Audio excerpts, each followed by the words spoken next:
원래는 투자라는 거에 대해서 되게 부정적으로 생각하던 사람이었는데 11월부터 12월 말까지 8억, 9억 정도를 만들었어요.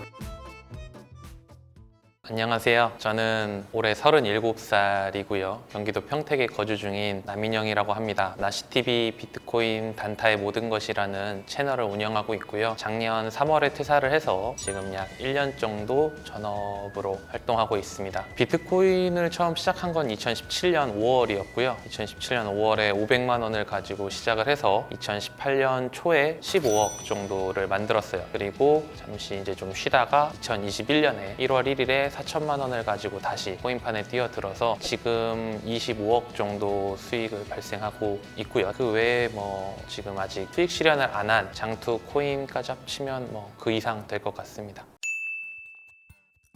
회사 생활을 불만족스러워서 나온 건 아니고요. 회사 자체는 되게 좋고 마음에 들었는데 이제 아무래도 월급이 적은 편은 아니었지만 그래서 서울에서 뭔가 집을 사고 안락한 노후를 대비하기에는 여유롭진 않잖아요. 솔직히 말하면. 그래서 뭔가 이거를 어떻게 반전시킬 수 있는 계기가 있을까 하다가 원래는 투자라는 거에 대해서 되게 부정적으로 생각하던 사람이었는데 전 아껴서 저축해서 그냥 잘 살자 이런 마인드의 사람이었는데 다른 사람들이 재테크를 하면서 돈을 불리는 걸 보고 나도 뭔가를 해봐야겠다 그런 생각이 들었고 그래서 이제 중소기업을 다니는 도중에 틈틈이 시간을 내서 코인이라는 거를 하기 시작했죠. 굉장히 그때는 이제 회사 생활도 하면서 투자도 해야 되니까 아마 많은 분들이 그렇게 하시겠지만 하루에 한 3시간 정도밖에 잠을 못 잤어요. 2017년도에는. 그래서 건강도 굉장히 나빠지긴 했는데 결과적으로는 성공적인 딜이 아니었나 생각을 해봅니다. 저는 IT 쪽에서 일을 했고 프로그래머였습니다. 개발자였고요. 저희가 흔히 말하는 반도체나 최첨단 공정들에 들어가는 3D 센서가 있어요. 3D 카메라가 있거든요. 3D 카메라로 어떤 결함을 잡거나 이런 것들을 찾는 알고리즘을 개발하고 3D 카메라에 대한 어떤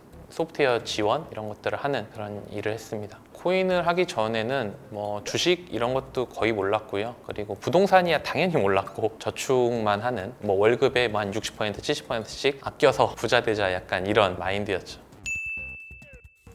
코인을 시작하게 된 거는 이제 마찬가지로 그거예요. 거주의 문제가 가장 컸고 내가 이렇게 돈을 벌어서 서울에 아파트 한 채를 살 수 있을까라는 그런 근본적인 의문이 좀 들었고요. 내가 언제까지 이 일을 할 수 있을까에 대한 고민. 대부분 중소기업을 다니시는 분들은 그런 고민을 할 거예요. 내가 나이가 들면 점점 어떤 회사에서 압박이 들어올 텐데 그럼 내가 50살, 55살까지 일을 한다 하더라도 한계가 있잖아요. 앞으로 기대 수명은 점점 늘어나는데 그러다 보니까 자연스럽게 다른 길을 찾게 되더라고요. 투자를 안 했을 뿐 제가 어떤 다른 외적으로 외주를 뛴다든지 이런 것들을 아예 안 한 건 아니거든요.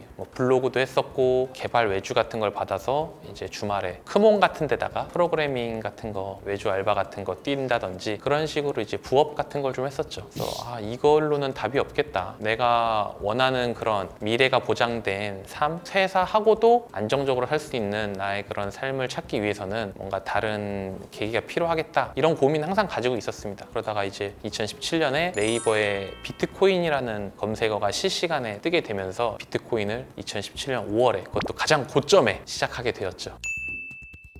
일단은 그때는 지금 이렇게 크게 될 줄은 몰랐어요. 솔직히 말하면 500만 원으로 시작했으니까 1억을 만드는 게 목표였거든요. 근데 1억만 만들어도 정말 너무 행복하겠다 이런 생각을 가지고 시작을 했고요. 근데 막상 현실은 좀 암울했죠. 왜냐면 투자라는 걸 해본 적이 없는 사람이 그것도 코인 고점에서 들어왔으니까 얼마나 돈을 벌었겠어요. 3일 만에 원금의 반토막이 났었습니다. 그래서 500만 원이 250만 원이 됐죠. 근데 다행인 거는 그때 저는 사실 제가 승부욕이 되게 강하거든요. 이걸 게임이라고 생각을 한 겁니다. 쟤네들이 나를 이기고 내 돈을 뺏어갔다. 그래서 나는 다시 어떻게든 쟤네들을 무찌르고 돈을 찾아와야겠다. 이 생각밖에 안 들더라고요. 그때는 이직한 지 얼마 안 됐을 때거든요. 제가 3번째 회사로 이직한 지 얼마 안 됐을 때여가지고 회사 시간에는 절대 할 수가 없으니까 퇴근하고 6시부터 새벽 2시, 3시 매일매일 차트를 봤어요. 진짜 원금을 찾아야겠다는 그 일념 하나로. 근데 신기하게 바로 반등이 왔어요. 그래서 500만 원을 금방 찾았거든요. 그리고 나서부터는 굉장히 보수적으로 트레이딩을 해야겠다. 왜냐면 원금의 반토막이 나보니까 500만 원에서 50만 원을 벌면 550이 되면 50만 원을 빼고 다시 또 500으로 투자를 하고 저는 그때 한 달에 내가 이 트레이딩으로 한 100만 원, 200만 원만 먹어도 삶이 굉장히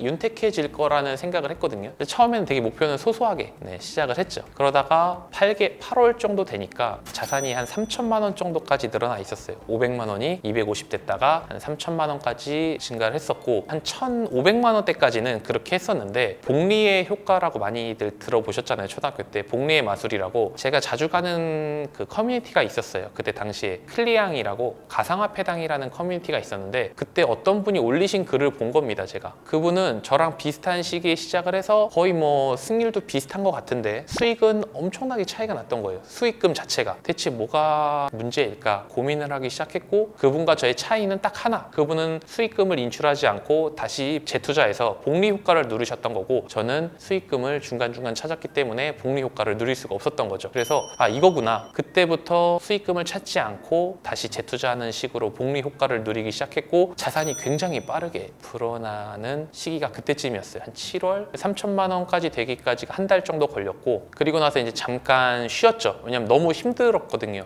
5월 말에 시작을 해서 8월까지 거의 뭐 3시간, 4시간밖에 안 잤으니까 심신이 되게 피폐해지더라고요, 사람이. 그리고 코인 등락에 따라서 굉장히 또 그날 기분이 달라지고, 이러다 보니까 뭔가 큰일 나겠다 싶어서 9월 달부터 10월 달까지 한 달 쉬었어요. 그리고 11월 달에 이제 다시 코인을 시작하게 됐는데, 11월 달에 굉장히 큰 사건이 하나 있었습니다. 비트코인 캐시라고 들어보셨나요? 비트코인 캐시 대란이 있었어요. 2017년 11월 중순에. 그게 뭐냐면 비트코인 캐시라는 코인이 270만 원까지 인위적인 펌핑이 왔었고, 그리고 빗썸 서버가 다운이 됐었습니다. 너무 트래픽이 몰려서. 그리고 나서 서버가 딱 열렸는데 비트코인 캐시가 100만 원까지 떨어졌던 거죠. 270 딱 찍고 서버 다운되고 100만 원 초반까지 떨어졌었던 사건이거든요. 그때 시드를 엄청 많이 불렸어요. 그리고 나서 2017년 11월 21일에 업비트가 아마 그때 오픈을 했을 겁니다. 2,900만 원을 옮겨서 이제 빗썸을 벗어나서 업비트라는 곳에서 한번 해보겠다. 그때 마침 이제 정말 불장, 진짜 불장이 와가지고 2017년 11월부터 12월 말까지 거의 업비트와 빗썸에서만 한 8억, 9억 정도를 만들었어요. 그래도 멀쩡한 회사는 있어야 된다, 회사는 다녀야 된다라는 생각이 있었죠. 그러니까 제가 뭐 통장에 10억이 넘게 있어도 이거는 내가 나중에 회사에서 잘렸을 때, 혹은 어떤 불의의 사고로 더 이상 회사를 다니지 못하게 되었을 때 나를 위한 보험적인 돈이지, 이걸 가지고 내가 당장 뭘 해야겠다 이런 생각은 해보진 않았습니다.